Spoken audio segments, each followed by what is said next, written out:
السلام علیکم ورحمۃ اللہ وبرکاتہ۔ سورت شہر کی تاریخ انتہائی قدیم ہے، لیکن ہم 15ویں صدی کی بات کر رہے ہیں۔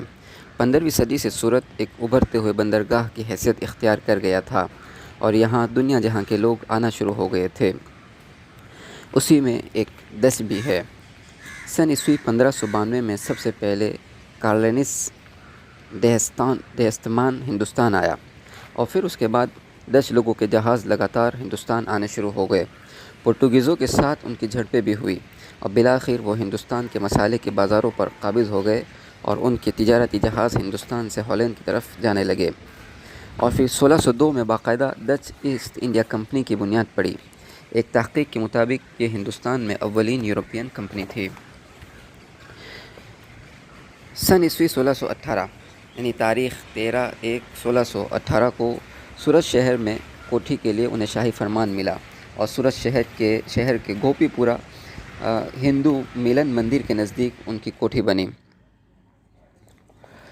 اور سن عیسوی 1624 میں ان کا پہلا جہاز گری بھر کر سورت بندرگاہ سے ہالینڈ کے لیے روانہ ہو گیا تھا۔ اس کے بعد سن عیسوی 1762 میں یہ کوٹھی نانپورہ قدیم پوسٹ تھی، اسی جگہ منتقل ہو گئی اور اس علاقے میں ان کی رہائش بھی ہو گئی۔ نانپورہ ناوڑی اوارے سے مکہ پل تک کا علاقہ ڈچ بندرگاہ کے نام سے ہی مشہور ہو گیا تھا۔ سن عیسوی 1759 میں انگریزوں سے ہارنے کے بعد ہندوستان میں ان کا زوال ہونا شروع ہو گیا تھا اور بالآخر سن عیسوی 1788 میں انہوں نے سورت بھی چھوڑ دیا تھا۔ تجارت کی غرض سے آنے والے لوگوں میں سے کئی ایک بڑے لوگوں کی قبریں یہی سورت شہر میں بنیں، جو آج بھی ڈچ قبرستان کے نام سے مشہور ہے اور اب تک محفوظ چلی آ رہی ہے۔ سورت شہر کے قطارگام گیٹ کے غلام محلے میں یہ قبرستان واقع ہیں۔ یہاں کی قبریں اوپر سے دھاردار ہے۔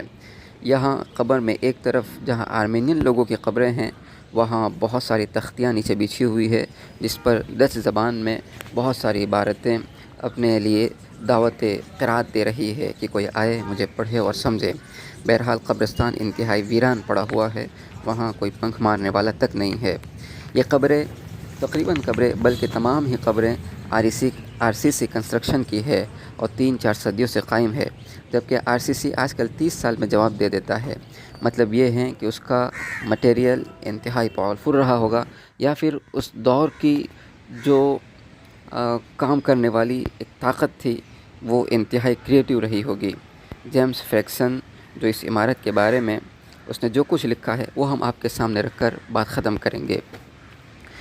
جیمز فریکسن نے لکھا ہے، سورت اور احمد آباد وغیرہ مغربی سواحل کے ان مقامات پر جہاں فرنگی لوگ شروع میں آ کر بسے، ہم ویلنڈیزوں اور انگریزوں کی 17ویں صدی کی قبریں دیکھتے ہیں، جو وسعت میں مسلمان امراء کے مد مقابل اور صورت میں انہی سے مشابہ ہیں، لیکن غور سے معائنہ کیجیے تو ان کی جزئیات بہت ناقص ثابت ہوں گی۔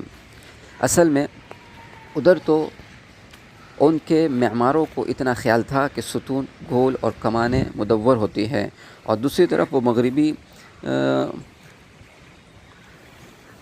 مغربی طرز تعمیر کی بھی دھندلی سی یاد رکھتے تھے، لیکن اس کا ٹھیک نقشہ کاغذ پر نہ کھینچ سکتے تھے اور نہ زبانی اپنا مطلب پوری طرح سمجھا سکتے تھے کہ دیسی راج اسے درست بنا سکے۔ نتیجہ یہ ہوا کہ بعض جگہ ہمیں 12 ستون پر جن کی کوئی وضاح ہی نہیں گنبد بنے ہوئے ملتے ہیں، اور بعض جگہ ایسی ہندی اجزاء خلط ملط کر دیے گئے ہیں جن کا کوئی نام نہیں، اور جن کی تعمیر کا طریقہ دیکھ کر پریشانی ہوتی ہے کہ الہی یہ شے کس طرح بنائی گئی ہے، اگرچہ اس میں ایک قسم کی بو قلمونی ضرور آ گئی ہے۔ یہ سب عمارتیں اینٹ چونے سے بنی تھی، لہذا بہت سی گر کر کھنڈر ہو گئی ہے۔ البتہ سر جارج آکسڈین، جس کا انتقال 1669 میں ہوا ہے، اور اس کے بھائی کرسٹوفر کے مقبرے صورت میں اب تک سلامت اور بامرمت حالت میں ہے، اور اگر یہ انگلستان میں بنایا جائے تو لوگ دنگ رہ جائیں۔ اس میں سر جارج کے مقبرے کے اندر اس کے بھائی کرسٹوفر کی چھتری ہے، لیکن زیادہ وسیع اور رفیع الشان عمارت اس کے نامور بھائی کا مقبرہ ہے، جو 2 منزلہ 40 فٹ اونچا اور 25 فٹ قطر کا ہے۔ بعض دوسرے مقبرے خصوصاً جو زیادہ پرانے ہیں بہتر مذاق کا ثبوت دیتے ہیں، اور جن ہندوستانی نمونوں کی نقل ہے ان سے فی الجملہ زیادہ مماثلت رکھتے ہیں۔